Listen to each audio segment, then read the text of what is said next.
In the heart of New York City, where skyscrapers kissed the clouds and ambition pulsed through every street, lived Lauren Brooks, a 42-year-old powerhouse. As the CEO of Horizon Innovations, a thriving tech firm, Lauren had built an empire from the ground up. Single, fiercely independent, and unapologetically herself, she found joy in her work. Her morning runs through Central Park, and quiet evenings with a good book or a classic film. Marriage? It had never been on her radar. Her life was full, vibrant, and hers alone, until a chance encounter turned everything upside down.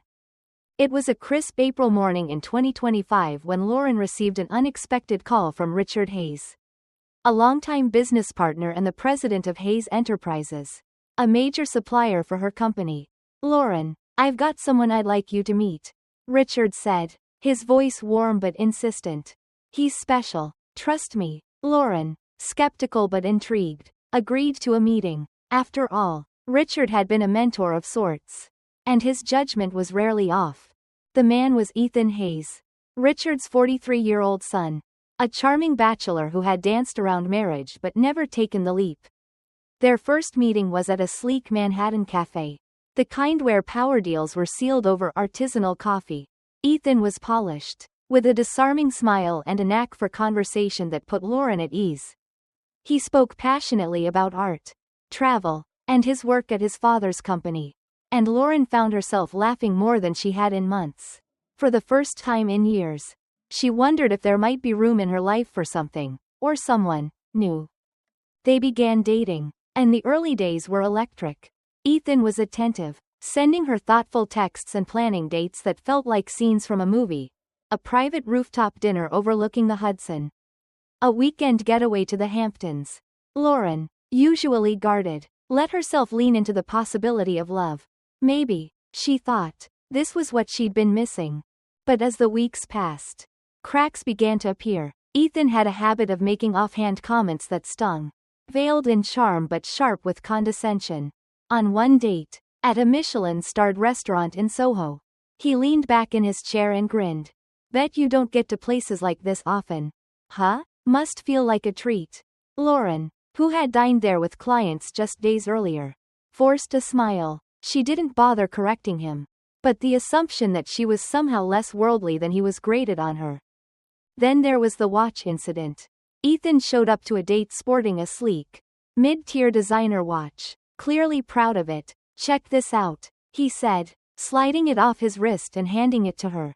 "Not something you see every day, right?" Lauren, who had little interest in flashy accessories, glanced at it politely and handed it back.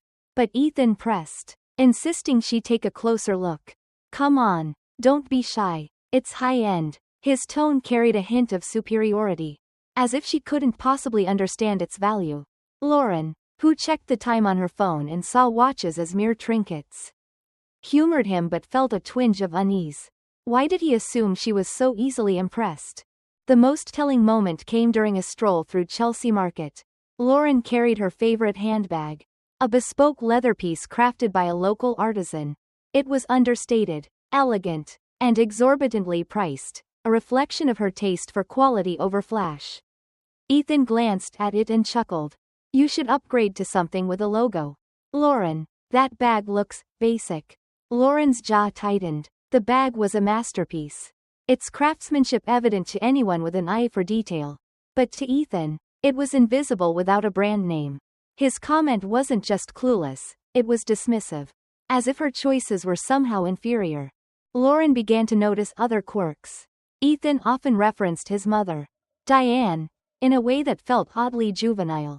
He'd say things like, "Mom says I should," or, "Mom thinks you're," with a reverence that seemed out of place for a man in his 40s. Once, he even called Diane, "Mommy," mid-conversation. A slip that made Lauren pause. It wasn't just the word, it was the way he leaned on his mother's opinions, as if they were gospel.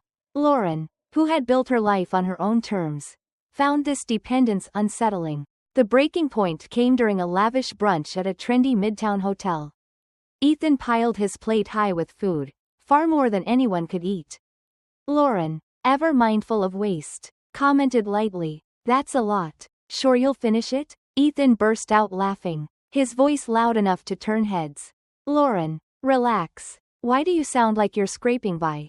It's fine to toss what I don't eat. His words hit like a slap.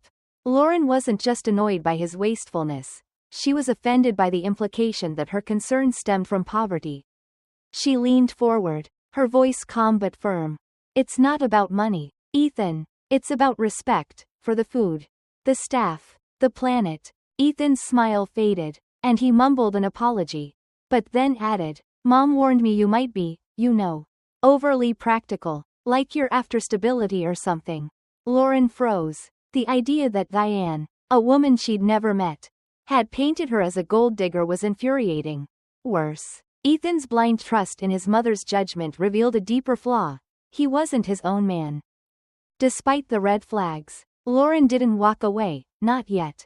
When Ethan proposed a few weeks later, his eyes earnest as he held her hand in a quiet park. She felt a flicker of hope. I know I'm not perfect, he said, but I'll wait for you, Lauren, as long as it takes. Moved by his sincerity, she said yes to an engagement, convincing herself that his flaws could be worked through. Love, she reasoned, was about growth, not perfection, but the doubts lingered, growing heavier with each passing day. Ethan's suggestion that she quit her job to focus on the home and learn from his mother sent her reeling. You'll love Mom's way of doing things, he said, oblivious to the fire in her eyes. Lauren's response was swift and sharp. Don't assume you can dictate my life. If that's your mindset, we're done. She stormed off, her heart pounding with a mix of anger and clarity. Ethan's frantic apologies followed, and against her better judgment, Lauren agreed to give him another chance. He seemed genuinely remorseful, admitting his friends had egged him on with outdated advice about laying down the law.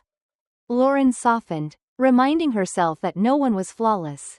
She wanted to believe in the man she'd glimpsed in those early, hopeful moments. As the engagement moved forward, the time came to meet Ethan's family. Lauren, dressed impeccably in a tailored blazer and her artisan handbag, arrived at the Hayes' sprawling Upper East Side penthouse with a mix of nerves and determination. She'd met Richard professionally, but this was personal. Ethan, usually charming, seemed off that morning, fidgeting and avoiding her gaze. About my mom, he started, but trailed off. Lauren braced herself, expecting typical mother-in-law tension. She was wrong. The moment she stepped into the opulent living room, a glass of champagne hit her face, the cold liquid stinging her eyes and soaking her clothes. Diane's voice cut through the shock. There, sweetheart, I've washed away that cheap scent you brought in. You're welcome. Laughter followed, Ethan's laughter, loud and mocking. Lauren stood frozen, the bitter taste of champagne in her mouth. Her carefully curated outfit ruined. In that moment, everything clicked. Ethan's condescension, his mother's influence, the family's warped sense of superiority. Richard's horrified shout, Diane. What the hell? Barely registered. Lauren's mind raced. She wasn't just Lauren Brooks, the woman they'd underestimated. She was the CEO of Horizon Innovations, the linchpin of Hayes Enterprises' biggest contract. For months, she'd concealed her title at Richard's suggestion, wanting to judge Ethan's character without the shadow of her success. Now, that decision felt both brilliant and heartbreaking. Wiping champagne from her face, Lauren straightened. This ends now, she said, her voice steady despite the chaos. The engagement is off, and so is our business partnership. Ethan and Diane gaped, their shock almost comical. Richard, pale and silent, seemed to grasp the gravity of her words. Lauren turned to him, her tone calm but unyielding. You wanted this marriage to secure our deal, Richard, but your family's shown me exactly who they are. What followed was a reckoning. Lauren revealed her true identity, handing Diane her business card with a cool smile. I'm not just a business partner, Mrs. Hayes. I'm your company's lifeline. Ethan, who worked in his father's firm, turned ashen, recognizing her company's name. Diane's smugness crumbled as Lauren detailed the stakes. Horizon's contract accounted for a third of Hayes Enterprises' revenue. Without it, they faced ruin. The fallout was swift. Richard resigned, taking responsibility for the company's collapse. Diane and Ethan were cut off. Their lavish lifestyle crumbling. Diane, once a socialite, now lived alone in a rundown Queens apartment. Her arrogance replaced by bitterness. Ethan, unable to fend for himself, leaned on his father, who struggled to teach his 43-year-old son basic life skills. Lauren, meanwhile, thrived. Her company soared, her confidence unshaken. She embraced new passions, yoga, painting, mentoring young entrepreneurs, and found a deeper happiness in her independence. As Lauren stood on her balcony, the city skyline glittering below, she knew one thing for certain: her worth wasn't defined by anyone else. Love might come one day, but for now, she was enough, and that was everything. The story of Lauren Brooks is an inspiring journey of independence, self-worth, and the power of choosing a partner based on their true character. Lauren, a strong and intelligent businesswoman, overcame the bitter insults from the family of the man she was once engaged to, fiercely protecting her personal interests and career, and ultimately finding true happiness in her independent life. This is not just a tale of a woman rising above an emotional shock, but a powerful reminder that our value lies not in how others perceive us, but in how we define ourselves.